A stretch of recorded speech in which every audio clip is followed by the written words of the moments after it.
Hello, welcome to this first short series of videos I want to do to kind of cover the 10th Cavalry Brigade in bolt action. Now, the purpose of this really isn't so much to show off an army, but to help other players who might be interested in Polish history, Polish units, and especially their mechanized forces, to see if they could give them some advice on how to build the brigade or elements of the brigade to use on the table, because it's not necessarily as simple as building other parts of the Polish army. So that's what we're going to try to do in this video series. To give a little bit of background, the 10th Cavalry Brigade is one of two armor brigades that were created in 1938 and 9 to be the start of Poland's mechanization. Now, obviously, they weren't able to get very far, due to both budget and time constraints, thanks to the invasion of Germany. However, they were doing very well as far as designing their own tanks and own tankettes. They had a doctrine forming, and their two mechanized units were self-contained. It's two separate brigades, that the 10th Cavalry Brigade and the Warsaw Armor Brigade. Now, what's unique about the 10th Cavalry Brigade, aside from it being the first of the two that was created, and the, if you will, the unit that proved the viability of an armored formation in Poland, was its uniform.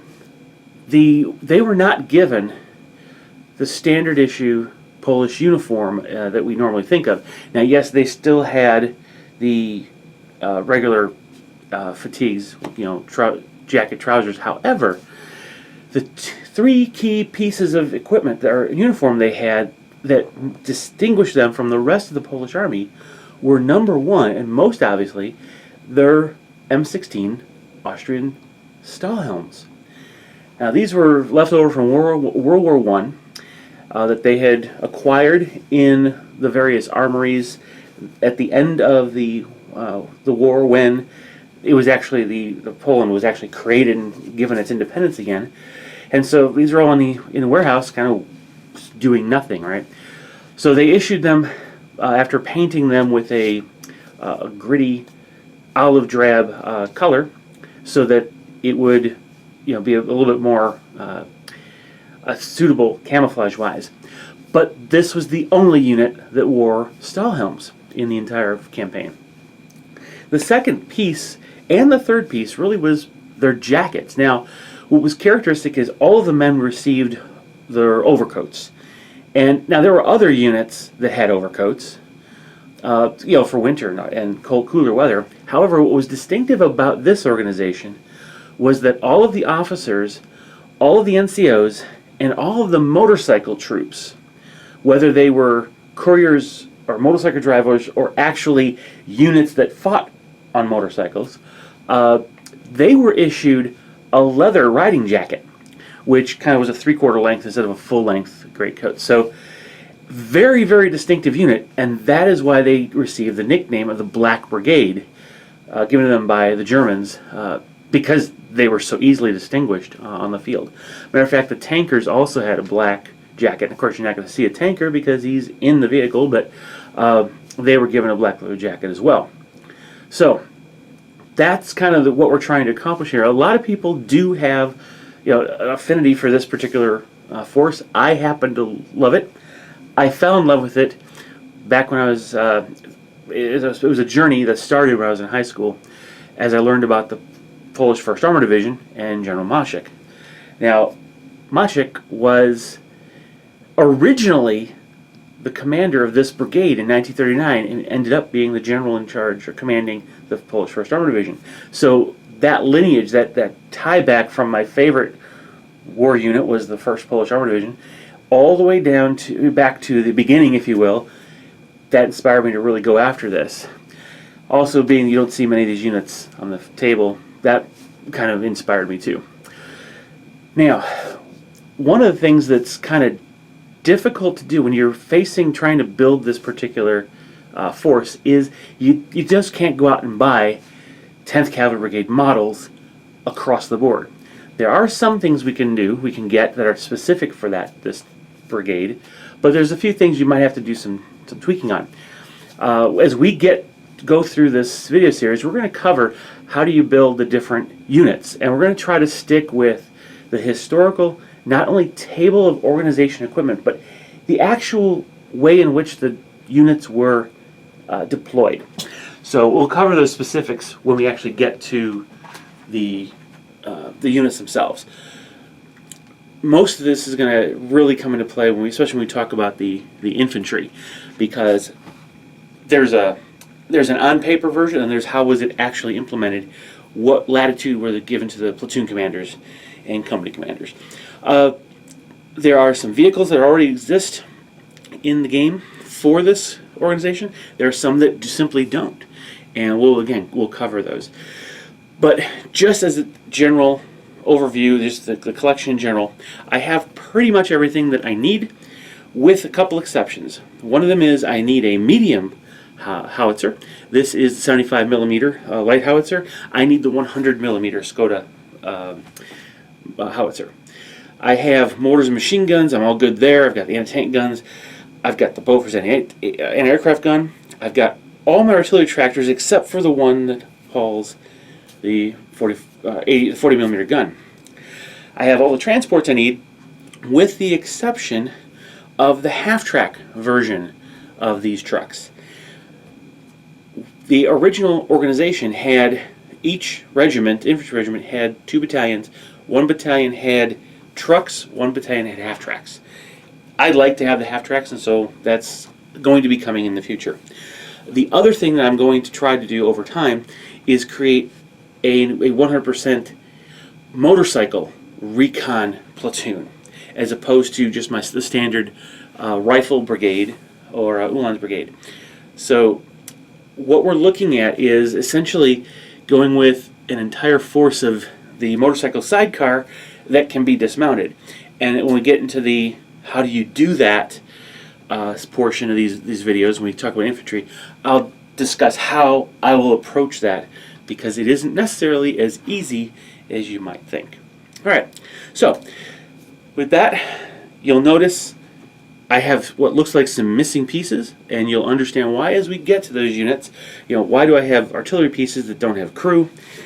What's going on? Why has this tank got multiple turrets? Why are these in different colors? Those kind of things. We'll cover those individually. Now let's take a quick look, though, just a review, overall review of what we have here. All right, this is the standard infantry. We'll go into the actual organization, how you build this later. These are the infantry units. It's the full platoon. It's currently 4 squads. There are 6-man squads. We'll explain why in the next video. You see over here I've got some of the support weapons. I actually have 3 different anti-tank rifle teams. I'll explain why. Again, I'll be explaining a lot of the details behind why I've got what in the future. I have 2 extra officers. Over here I have 4 anti-tank guns. There were actually 9 in the anti-tank platoon, and 3 made up a battery. So I've got 3 plus a spare. I've got 2 mortar teams. I'm in the process of building and fixing this mortar. I've got 1 motorcycle and sidecar combination, and we'll explain how that fits in currently and how it fits in the future for my entire army. Then we've got the 3 tankettes. The leftmost one is the TKS, and the 2 on the right are the TK3. The TKS happens to be armed with the 20mm autocannon. Next to them I have 2 TKSDs. Now these are not available in the bolt action book list. I'll put a link up here. You can go ahead and take a look at my weapons showcase video that discusses these 2 vehicles that were unique to the 10th Cavalry Brigade, and were actually the first tank destroyers, purpose-built tank destroyers that were to see combat in World War II. Of course, I've got the 75mm howitzer, 2 medium machine guns, and a huge motor pool, starting with, again, another unit that's not in there. This is the 518 Lazic, and those are the 508s. Those are basically Jeeps, and that's a larger Jeep. It actually has 7-man carrying capacity as opposed to 3. Now, I've got a separate army list that I've added some of these units to, just out of completeness. But again, I'm just doing this. I'm doing that for fun.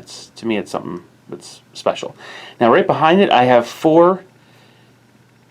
Well, actually 3 painted in camouflage, and 1 behind it that's not camouflaged yet.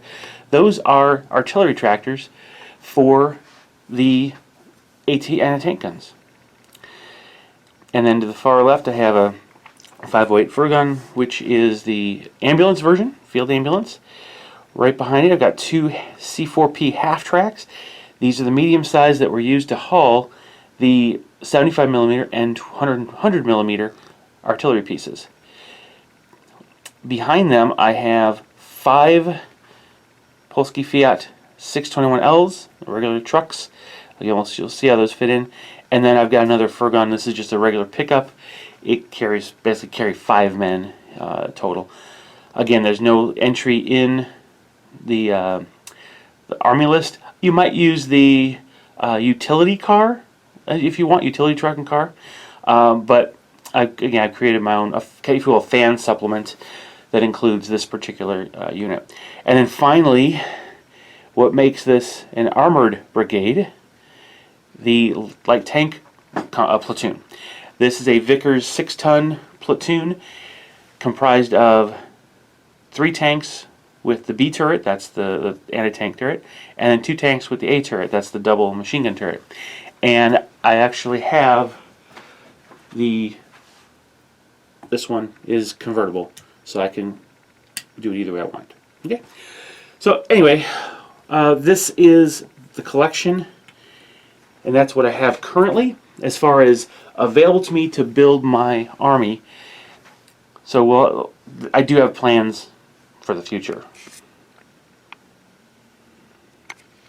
But this is my start. You don't need this entire force, and that's why I want to do this video series.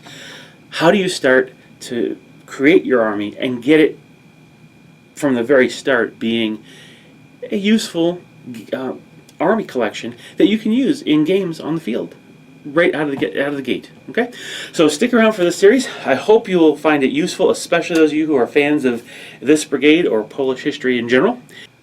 Please share, like, and subscribe if you haven't already, and we'll see you in the next video. Bye bye.